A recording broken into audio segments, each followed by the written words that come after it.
નમસ્કાર, આપ જોઈ રહ્યા છો spark today news. Sardar Vallabhbhai Patel Bhavan ખાતે સોમવારે બપોરે યોજાયેલી તાલુકા પંચાયતની સામાન્ય સભામાં 5.11 કરોડનું પુરાંતવાળું બજેટ સર્વાનુમતે મંજૂર કરાયું હતું।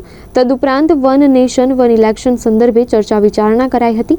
વડોદરા તાલુકા પંચાયતની કચેરી ખાતે અંકિતાબેન આર પરમારના અધ્યક્ષસ્થાને યોજાયેલી સામાન્ય સભામાં વહીવટી ખર્ચ માટે ₹9 લાખ, સાદિલવાર ખર્ચ પેટે ₹1.26 કરોડ, શિક્ષણ માટે ₹11 લાખ, આરોગ્ય માટે ₹5 લાખ, જાહેર બાંધકામ માટે ₹8.56 કરોડ સહિતના વિકાસલક્ષી વિવિધ કામોને સર્વાનુમતે મંજૂર કરાયા હતા। તાજેતરમાં યોજાયેલી પેટા ચૂંટણીમાં દશરથ બિનહરીફ, નંદેશ્રી અને કોયલી ખાતેના સદસ્યોને પુષ્પગુચ્છ અર્પણ કરી આવકાર આપવામાં આવ્યો હતો। પ્રમુખ અંકિતાબેન પરમારે વધુમાં ઉલ્લેખ્યું હતું કે એજન્ડાના 11 કામો પૈકી 15માં નાણાં પંચના સન 2025થી 26ના તાલુકા કક્ષાના કામોને બહાલી આપવામાં આવી હતી।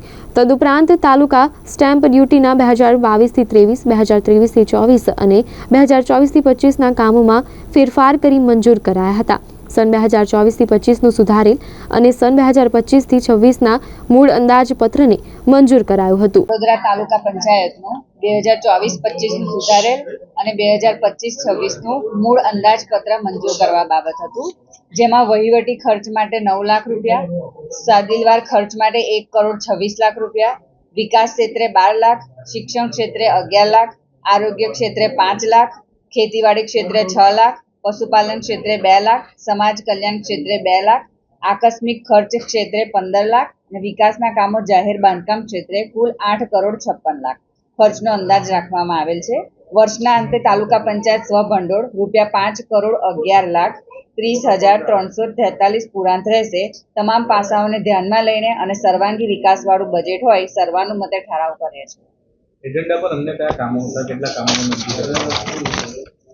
એજન્ડા પર કુલ તો 11 કામ હતા, પણ મેઇનમાં 15માં નાણાં પંચનું 25-26ના વર્ષનું તાલુકા કક્ષાના કામો તાલુકા આયોજન સમિતિના આયોજનને બહાલી બાબત આપવામાં આવે, જે કુલ ₹3.10 કરોડ હતા અને એક 2024-25નું સુધારેલ અને 25-26 તાલુકા પંચાયત વડોદરાનું જિલ્લા પંચાયત વડોદરાથી અવલોકન થઈ મંજૂર કરવામાં આવે। બેન, એક રાષ્ટ્ર એક ચૂંટણી બાબતે ચર્ચા થઈ, શું ચર્ચા થઈ? આપણા જે વન નેશન વન ઇલેક્શન વિશે કહું તો ચૂંટણીના સમયગાળામાં અલગ અલગ રીતે ચૂંટણી લેવામાં આવે તો આચારસંહિતા લાગી જાય અને વહીવટી કામોમાં અવગણના થતી કે કામ બંધ રાખવા પડતા। એના કારણે સરકારે એક નવો કાયદો અમલમાં લાવવાનો છે, જે હજુ 2034થી અમલમાં આવશે, કે વન નેશન વન ઇલેક્શન। તો વન નેશન વન ઇલેક્શનમાં તમામ પ્રકારની જે ચૂંટણી છે એક જ જોડે આવશે, જેના કારણે ટાઈમની પણ બચત થશે, ઓછો ખર્ચ થશે અને આચારસંહિતાના કારણે કામ બંધ નહીં રહે। બેન, પ્રી મોન્સૂન કામગીરી વિશે કોઈ ચર્ચા થઈ છે? કારણ કે આગળ ચોમાસું આવે છે અને જે સ્થિતિ આપણે જોઈ વડોદરાની અને આસપાસની જળબંબાકારની સ્થિતિ, એ વિષયમાં કોઈ ચર્ચા થઈ છે? હાલ તો એ વિશે કોઈ ચર્ચા એવી કંઈક થઈ નથી, પણ હવે એવું જે અગાઉ જે થઈ ગયું પણ હવે ના થાય તેના માટે અમે લોકો અટીબદ્ધ છે અને હવે એવી પરિસ્થિતિ ફરીથી ના સર્જાય એના માટે અમે પૂરેપૂરું ધ્યાન રાખવા માટે બેઠા।